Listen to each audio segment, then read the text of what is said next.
Well, Russian President Vladimir Putin has put the West on notice. He has said any attempt to tamper with Russia's sovereignty will be repelled with all weapons system at its disposal.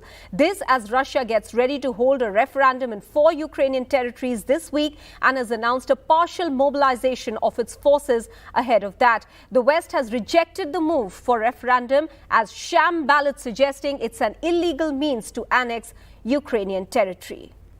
Граждане России могут быть уверены, территориальная целостность нашей Родины, наша независимость и свобода будут обеспечены. Подчеркну это еще раз. Всеми имеющимися у нас средствами. А те, кто пытаются шантажировать нас ядерным оружием, должны знать, что роза ветров может развернуться и в их сторону. A clear warning from Russian President Vladimir Putin. All means will be used by Russia in the war against Ukraine. President Putin calling for a partial mobilization of forces ahead of the referendum announced by Russia in eastern Ukraine, in Donetsk, Lugansk, Kherson and Zaporizhia.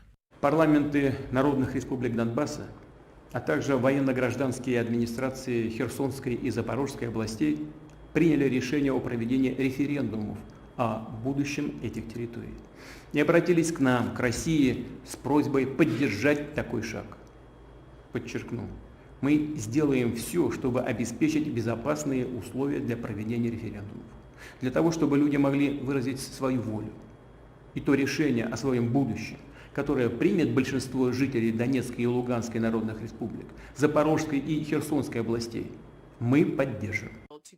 Just 5 days ago, as he met Prime Minister Modi in Samarkand, Uzbekistan, on the sidelines of the SCO summit, he had accused Ukraine of refusing to negotiate. The Prime Minister, though, told President Putin that it's not the time for war, even though he added that the friendship with Russia remains strong. A statement referred to by French President Emmanuel Macron at the UNGA before President Putin's address to the nation. Narendra Modi, the Prime Minister of India, was right when he said the time is not for war. It is not for revenge against the West or for opposing the West against the East. It is the time for a collective time for our sovereign equal states to cope together with challenges we face. The US too welcoming the move by India, a country that has taken a neutral position on the Ukraine crisis so far, to call for cessation of hostilities. I think what Prime Minister Modi said, a statement of principle on behalf of what he believes is right and just, was very much welcomed by the United States. Even as the West has already rejected any referendum, calling it a sham ballot, Russia has called 300,000 reservists as it makes the move, which West believes is to annex more Ukrainian territory in the face of the reverses suffered in Kharkiv last week. Bureau Report, NDTV. Why is President Putin taking this step? Let me now go across to Vishnu, who will help us understand why this announcement today. Well, let's take a look at maps, Maha. And before we actually do that, the point is this. Ukraine has recaptured more than 7,000 square kilometers of territory which Russia had captured some time back. And it is a staggering pace at which Ukraine has actually been able to do that.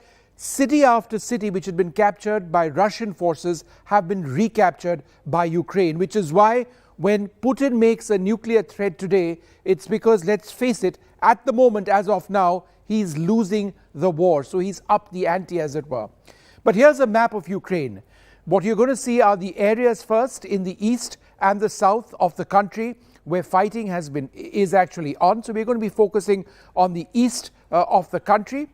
We have Kharkiv, which has been encircled over there. That's the area we're going to look at very closely. And those blue areas near Kharkiv, we're going to be talking about that very, very soon. Right over there, the Kharkiv area and the blue areas are those areas where the Ukrainians have recaptured territory. Specifically, these are the areas where the Ukrainian forces have advanced. The blue areas, territory that they have recaptured. Firstly, the critical town of Kupiansk that they have recaptured. They've recaptured Izium as well. It had taken the Russians a month to get Izium. They took it in 2 days. Further south, Liman, where fighting is still going on, and finally the town of Lysychansk, where again fighting is carrying on.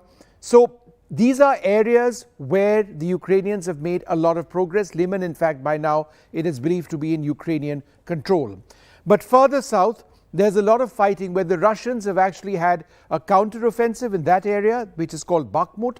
The Russians have prevented the Ukrainians from capturing that area as well. Let's move to the south west of the country, where there's a simultaneous offensive taking place in the Kherson area. You can see Kherson written there in the bottom of your screen, and all of those 5 areas which have been encircled are areas where the Ukrainians continue to mount offensives.